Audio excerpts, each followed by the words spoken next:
Nicolas Maisonnet. Oui, non, mais on voit quand même toutes les difficultés que rencontre le gouvernement pour trouver des solutions adaptées depuis le départ. On a eu droit au chèque inflation, au chèque carburant, dont des députés européens qui les ont perçus. Nous sommes contre le principe des chèques. Nous l'avons dit. Nous avons une mesure que nous défendons depuis l'élection présidentielle, que Marine Le Pen a portée pendant l'élection présidentielle et que nous continuons à défendre et que nous défendrons lors du projet de loi sur le pouvoir d'achat, qui est assez simple et effectivement qui bénéficie à tous les Français. C'est la baisse de la TVA de 20 à 5,5 sur l'ensemble des énergies, y compris le carburant. Nous souhaitons évidemment baisser les dépenses, faire baisser les dépenses contraintes et redonner un bol d'air à nos concitoyens qui en ce moment en ont bien besoin.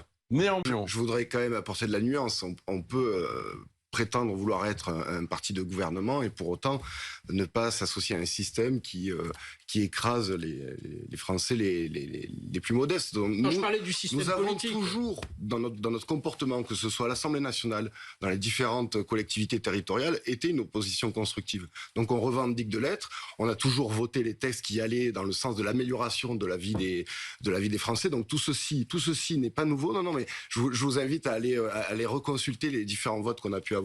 On n'était que 7 députés lors du précédent mandat, mais on a toujours voté les textes qui allaient dans le bon sens. Et je crois que Marine Le Pen a raison de se saisir. Vous pourriez même voter ou vous abstenir. Mais évidemment, si ce projet de loi, on verra lors des débats. On y est là. On verra. Non, mais on vient de recevoir le texte. C'est demain. On vient de recevoir le texte. On est en train aujourd'hui de travailler dessus. On va faire des propositions d'amendement. On va faire une proposition notamment sur la baisse de la TVA sur le carburant, sur la suppression de la TVA sur un panier de produits de 100 produits de première nécessité, pardon. Et si ces propositions évidemment sont entendues, eh bien, écoutez, on peut voter pour un texte qui va dans le sens de l'intérêt général. Un mot sur ce moment où Elisabeth Borne nous rend hommage aux soignants. Bon, c'est quand même elle qui a suspendu 15 000 soignants en raison de la non-vaccination, ce qui a été quand même une mesure extrêmement brutale et qui illustre bien ce qu'a été le quinquennat d'Emmanuel Macron, le quinquennat précédent. Non, effectivement, bon. Donc vous assumez le chahut ? Il y a des comportements au sein de l'Assemblée nationale qui ne sont pas acceptables, qui sont pas conformes à ce qui devrait se passer dans cette institution.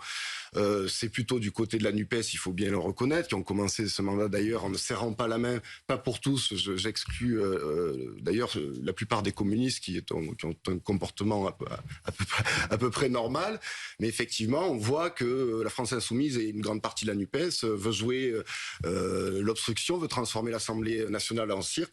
Nous, je maintiens que nous souhaitons être constructifs, respectueux d'abord des électeurs et je m'adresse à vous aussi en disant que tout à l'heure on parlait de compromis.